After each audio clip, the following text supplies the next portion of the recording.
हमारे सभी विद्यार्थियों की मैंने लगातार तैयारी कराई है।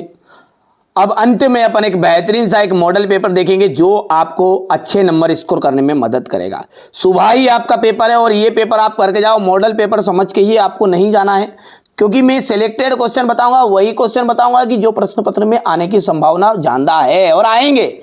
चलिए तो देर क्यों कर रहे हैं, अपन फटाफट से शुरू करते हैं। हिंदी साहित्य का स्वर्ण युग कहलाता है, हिंदी साहित्य का स्वर्ण युग कहलाता है भक्ति काल। चन्न मल्लिकार्जुन का अर्थ क्या है? शिव होता है। क्या होता है? शिव। प्रेमचंद्र का सबसे प्रसिद्ध उपन्यास है गबन। क्या है? गबन। लोक कला जो है ना वो शास्त्रीय कलाओं का मूलाधार है। बंगाल गजट एक ऐसा अखबार था जो भारत में सबसे पहले छपने वाला अखबार था। ठीक है, यानी कि सबसे पहले भारत में कौन सा अखबार छपा था? तो बंगाल गजट। ठीक है, और रचना के आधार पर वाक्य के कितने भेद होते हैं? तो वाक्य के 3 भेद होते हैं। हो गया इतना। राजनीतिज्ञ जनता को बड़े बड़े सपने दिखाते हैं। राजनीतिज्ञ क्या करते हैं? जनता को बड़े बड़े सपने दिखाते हैं। गीत फरोश कविता के रचिता कौन है? भवानी प्रसाद मिश्र है। ठीक है, जामुन के पेड़ के नीचे दबे आदमी की जो फाइल है वो भी पूर्ण हो चुकी थी। मध्य प्रदेश में भीमबेटका की गुफाएं शैल चित्रों के लिए मानी जाती है। यहां पर आ जाएगा शब्दकोश ना केवल शब्दों के अर्थों को बताता है बल्कि शब्दों का खजाना होता है। प्रबंध काव्य के 2 भेद होते हैं, महाकाव्य और खंड काव्य। आगे बढ़ते हैं।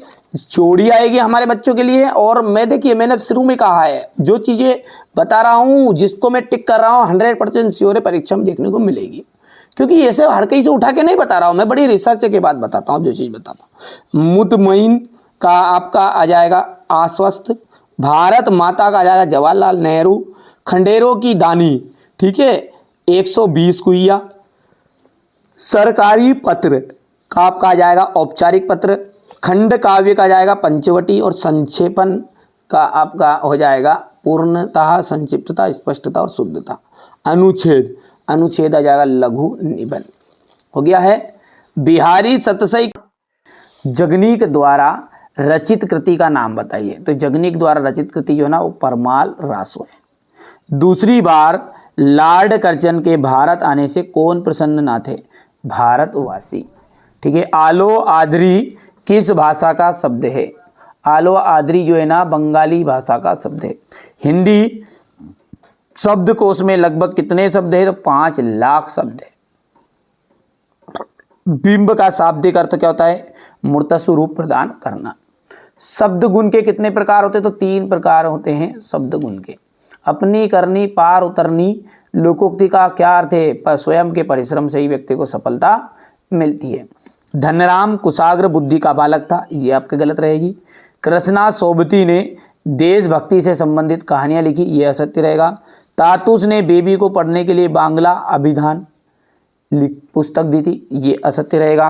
टिप्पणी का मुख्य उद्देश्य मामलों को लटकाना है, असत्य रहेगा। रोला एक क्या है? एक मात्रिक समछंद है, सत्य रहेगा। राष्ट्रभाषा के लिए संपर्क भाषा शब्द का प्रयोग होता है। इतना हो गया ये। आगे बढ़ते हैं और यहां पर अपन देखेंगे प्रगतिवाद के 2 कवि तथा उनकी एक रचना के नाम बताइए। भारतेंदु युग के 2 लेखकों के नाम लिखिए। कबीर ने अपने को दीवाना क्यों कहा? पूरे क्वेश्चनों का सॉल्यूशन दूंगा बेटा। मैंने आपसे वादा किया ना, एकदम ओरिजिनल चीज बताऊंगा, गलत चीज नहीं बताऊंगा, जो परीक्षा हाल में आपको देखने को मिलेगी। जो बच्चा मेरे द्वारा पेपर बताएगा, एक पेपर को करेगा ना, सेट ABCD 4 पेपर है, 4 पेपर का मेरी गारंटी, यदि 1 नंबर का भी कर जाए बेटा, पर शर्त यह है कि 4 पेपर है। ठीक है, तो द्विवेदी युग की कुछ विशेषताएं लिखिए। निबंध को गद्दी की कसौटी क्यों कहा गया है? शिव शंभू की 2 गायों की कहानी के माध्यम से लेखक क्या कहना चाहता है? आज़ादी से पूर्व किसानों को किन किन समस्याओं का सामना करना पड़ा था?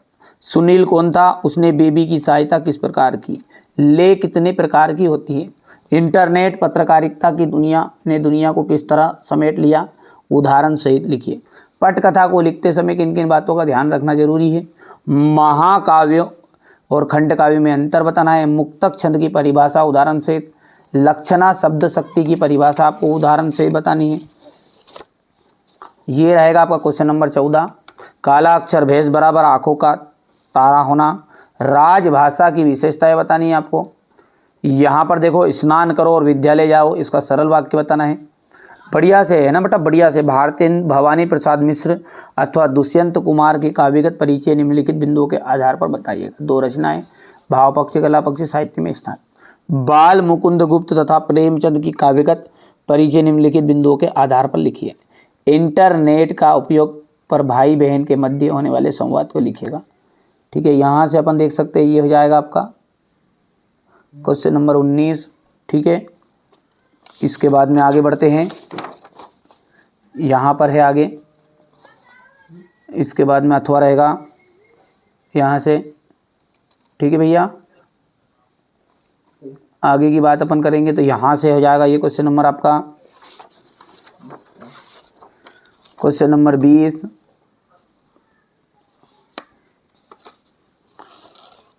ये इसका अथवा रहेगा क्वेश्चन नंबर 21, संदर्भ प्रसंग व्याख्या।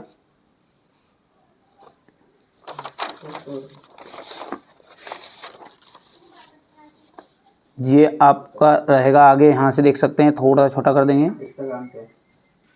ठीक है, ये क्वेश्चन नंबर 22 है और ये रहेगा आपका क्वेश्चन नंबर 23। चलिए, तो पूरा पेपर बता दिया मैंने, आप सॉल्यूशन को अच्छे से देख लेते हैं। यहाँ से देख सकते हैं आप क्वेश्चन नंबर जो 6 है, ये देखिएगा, प्रगतिवाद के कवि और उनकी एक एक रचनाओं के नाम बताइएगा। ठीक है, हो गया। नागार्जुन, युगधारा, सतरंगे पंखों वाली, प्यासी पथराई आंखें। केदारनाथ अग्रवाल का युग युग की गंगा, फूल नहीं रंग बोलते हैं।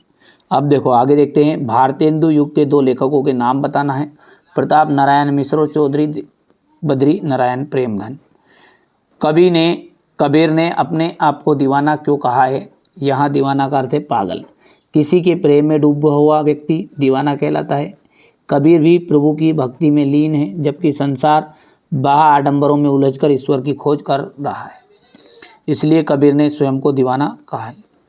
मीरा जगत को देखकर क्यों रोती है? ये हो गया इतना। मीरा कृष्ण के प्रति भक्ति की, कृष्ण की जो भक्ति के अनन्य भक्ति में लीन थी।